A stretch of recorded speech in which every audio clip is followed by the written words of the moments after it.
English Language and Literature Institute. I'm Professor Abha Sharma. As you know, that these video series are dedicated to the students who are preparing for NET, UGC-NET or CBSE-NET exam. We are here to discuss the question paper of December 2015, paper 2nd. Till now, we have completed 4 parts and around 22 questions. And today we are beginning the 5th part with the next question, that is 23rd question. Question number 23. Dash may be defined as any departure from the rules of pronunciation or diction for the sake of rhyme or meter, or an unjustifiable departure from fact.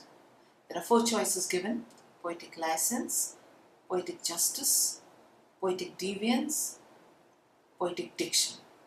Now let's discuss all these 4. What do you mean by poetic diction? Poetic diction means poetic language. The language which is full of imagery, which has simile, metaphor, hypole, antithesis, which is not the routine language.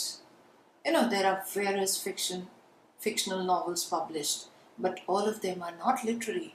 Literary means a thing well said. The same thing is said in such a beautiful language with metaphors around, with metaphysical conceits and so many other things. It's not a direct convey. It has the beauty of the language. So poetic diction is not the answer here. Poetic justice. Poetic justice means right from the epics and the tragedy or dramas, we've seen that the good wins over the evil.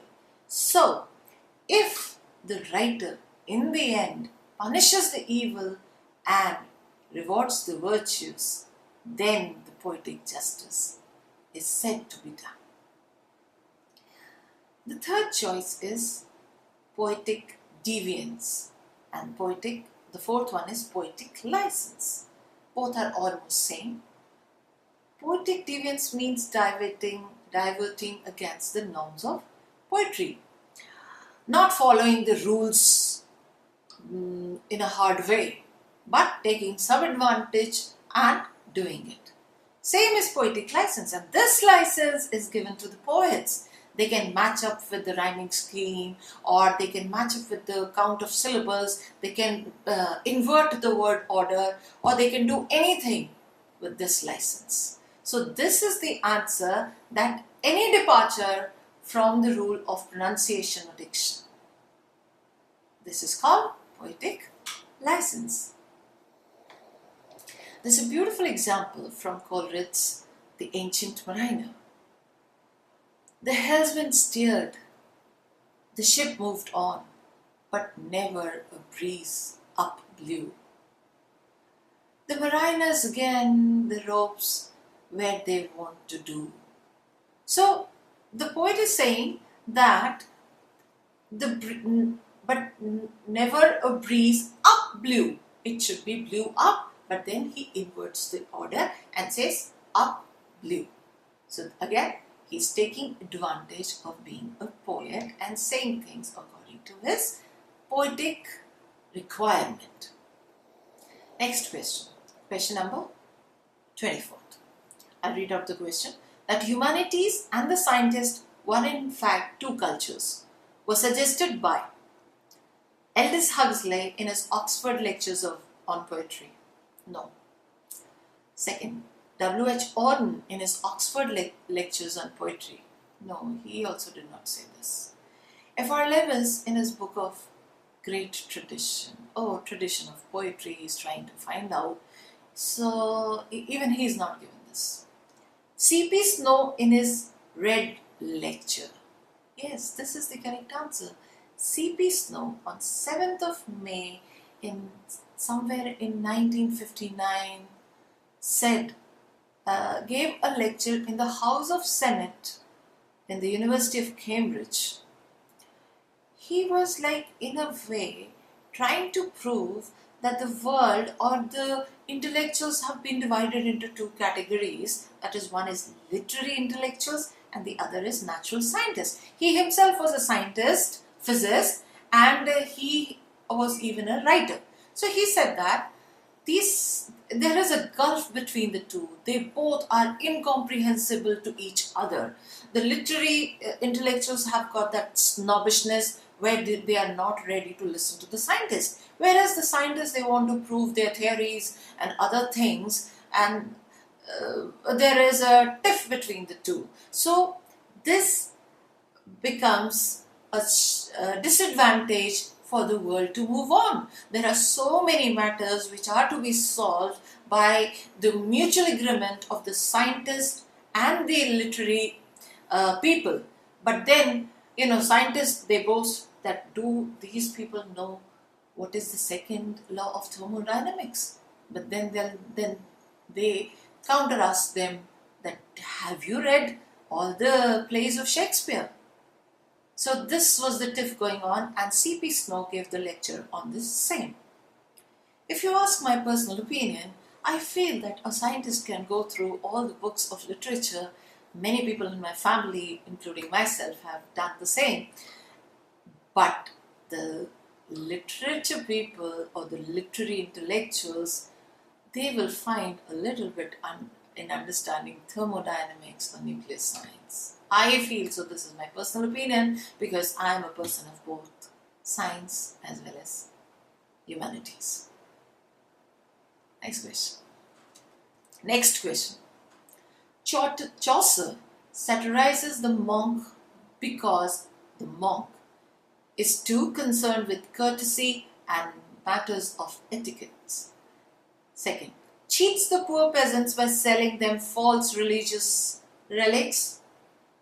Third, court favors of wealthy people but spends no time with poor people. Fourth, spends too much time hunting and too little time on religious duty. That's the correct answer. Actually, there was a monk, one of the pilgrims to the Canterbury, in Canterbury Tales by Chaucer. So Chaucer did not like monk at all, because he said, being a monk, he was always interested in hunting, and he was also interested in the finest horse he could have, and then he used to wear very nice fitted clothes. And according to Chaucer, being a monk, he should have given more time to to God and in the service of the people. So how could he do that? And secondly, Chaucer says this man was overconfident. He thought too much of himself. He had a very large or high opinion of himself. When he was asked for the story, he kept saying so many stories, and he thought that everyone was so ardently listening to all his words, whereas the people were feeling so bored and depressed. All his stories were depressing. So he criticizes or satirizes Monk in his prologue to Canterbury Tales. Question number 26.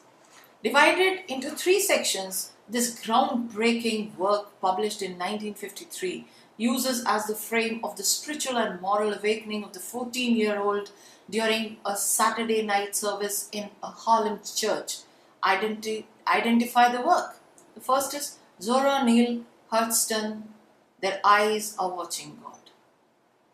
Zora Neale. Then the second work is James Baldwin, Go Tell It on the Mountain. Toni Morrison, Songs of Solomon. And Richard Wright, A Native Son. All the 4 choices and all the 4 writers, they belong to a group of writers who are called as Afro-American writers, and they are all black writers. So, after the Harlem Renaissance, when the flowering of the mixed culture of Africa and America evolved, that time these poets, they tried to find out their identity. So the first novel, Zora is a black novelist and a folklorist. She's written Their Eyes Are Waiting God, in that there is a girl who's a protagonist and she is trying to find out her identity, and the author has tried to remove the color discrimination and also the gender discrimination. So the novel is all about that, but we are looking for some other novel. James Baldwin's Go Tell It on the Mountain. Yes, this was published in 1953, and it uses the frame of spiritual and moral awakening. This is too much autobiographical. This is based on the author's own experience when he was 14 years of age. When he was that time, he had undergone a spiritual conversion in himself through the church and other things which he came in contact with. In reality, he did not know who his biological father was, but the child, the teenager in the novel, is antagonist towards his father. They both are totally different, opposite to each other, and that dispute or that kind of relationship runs all through the novel. So this is the correct answer. Let's discuss the other two. Toni Morrison's Song of Solomon. Toni Morrison, the writer of The Bluest Eye. In this novel, she says that this is a story of a character called Milkman. He's nicknamed because he was breastfed up to his childhood. So here also, the main character is trying to find out the roots, because when they have taken birth, they have seen a mixture of Afro-American culture. So this consciousness had come to the black people that they should look for their roots. The fourth choice is Richard Wright's Native Son. This is a story of a black person called Bigger Thomas. Now, this story states that when the black people take birth, their destiny is already decided. Actually, they found it very difficult to survive in front of the white people, but still they have made grounds. They have, gained the popularity. Many black people have taken up the highest position. So he says the initial struggle the black people faced against the white to look up for their roots or for their identity, this is there. Plus, he says one more thing. He says that every African who is now Afro-American has this Bigger Thomas in his soul. That means everybody has gone through this phase of life if he's a black man born in America. So this, again, we finished up with the 26th question. Next, 27. Chartism, a political movement that took its name from the People's Charter, had 6 points. Identify the one point on the following list that was not Chartist. The charter was signed in Britain and there were 6 fundamental things written. The first one was the voting rights were given to the people from the age of 18. Then there was the equal electoral districts. Then the third one is here, comprehensive insurance scheme for labor. No, this was not in the list. This is the correct answer. Which one was not in the list? So there was no comprehensive insurance schemes for laborers. Vote by secret ballot, payment of MPs, no property qualifications for MPs and annual parliaments. These were there, but nothing for the labor was signed there. Question number 28. These beauteous forms, though a long absence, have been to me as is a landscape to a blind man's eye. Tintern Abbey by William Wordsworth. Tintern Abbey is a philosophical work by Wordsworth. It shows his matured poetic powers. Beautifully composed. He had visited there after 5 years and he talks of the emotions he had when he was younger and now how he feels, and a true example of emotions recollected in tranquility. And he sees his sister doing the same, what he did 5 years back when he was younger. So, the question is, which of the following rhetorical terms best suits these lines? Apostrophe, litotes, hyperbole, catachresis. Catachresis means misuse of wrong word, and this is deliberately done. It is a forced paradox. So this is not the answer. Hyperbole. Of course, there is no hyperbole in these lines. So no hyperbole. Apostrophe. Apostrophe, not that comma which we use in grammar. No. This is addressed to the people who are not present as if they are present there. Suppose if a person was sitting in in a particular chair and has just left, and you refer to that person talking to somebody else, you often tend to point out towards that chair, oh, he said this, or something like that. And a very common example when we talk and address to God, oh God, look at him, what is he doing? So that way, God is not there, but you're including God in your conversation. That is an example of apostrophe. Litotes. Litotes means it is an understatement, and it is an understatement, or say it is a positive thing using by two negatives. I don't find any of the four choices matching to the answer. So cannot say anything in this. Never mind. Let's take the next question. The monster in Frankenstein is not responsible for the death of, first, Clerval. Yes, he was a friend of Frankenstein and he was killed by the monster. Justin was a girl who was taken in who was adopted by the Frankenstein family, and when the younger brother of Frankenstein, Victor, died, she was accused for the murder. Elizabeth, the one who got married to Victor Frankenstein, and out of jealousy the monster kills her on the wedding night. The fourth, Alphonse Frankenstein, the father of Victor Frankenstein, he also dies of the shock when he sees all of them dead in the monster's story. Again, there is just one answer. There are two answers I could point out. Justin and Alphonse Frankenstein.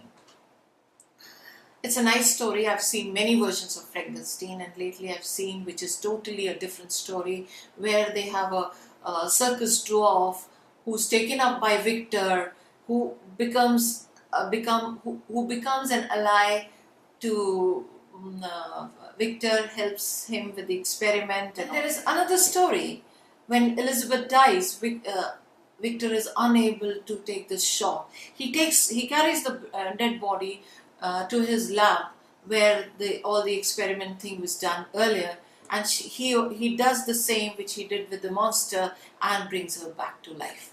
And when Elizabeth, she also now looks like more or less like a monster only. When she comes, the monster and Victor both try to seduce her. They both want Elizabeth for them. But when Elizabeth realizes that something is different with her, when she touches her head and all, and she notices that she's not as before, she looks herself in the mirror, and with the lamp she burns herself alive. So this ends the story of one of the movies. Question number 30. Which of the following plays of William Shakespeare is not directly referred to in T.S. Eliot's The Waste Land? First, Hamlet. Of course, you can see the illusions of Hamlet when after the Lily's husband got demobbed and he comes back home and they have dinner with Lily's extramarital affair, the person with whom she was having an extramarital affair, and the husband, and when they leave after dinner, they wish each other good night this, good night that, good night, and all. And same way, in a similar manner, Ophelia, when she sings in fit, and when she leaves in the night, uh, she wishes everyone good night, good night, good night. Coriolanus, again, the reference is there in the 5th section where he talks about the other one. Tempest. Those were pearls and that were his eyes. These lines are repeated again and again. When Ferdinand shipwrecked his elder brother Prospero with his little daughter Miranda, and they land upon an island, that time when they were drowning or so, and he's saved actually. So these lines were there too. Those were pearls and that were his eyes. There is no direct relation, or say no direct reference of King Lear. So the answer could be King Lear, but according to me there are, when he says the Shakespearean rag, nothing. Do you see nothing? Do you remember nothing? You say nothing. This nothing comes many a times. And then he says the Shakespearean rag. That is from King Lear only. And in King Lear, when Cordelia is asked by the king how much she loves him, she says nothing. And he says, mend your speech a bit. She says nothing. He gets wild and he says, nothing will give you nothing. So then she says, okay, I love you according to the bond of a father and a daughter. This finishes our part 5th. We will meet again in part 6th. Until then, take care. Goodbye.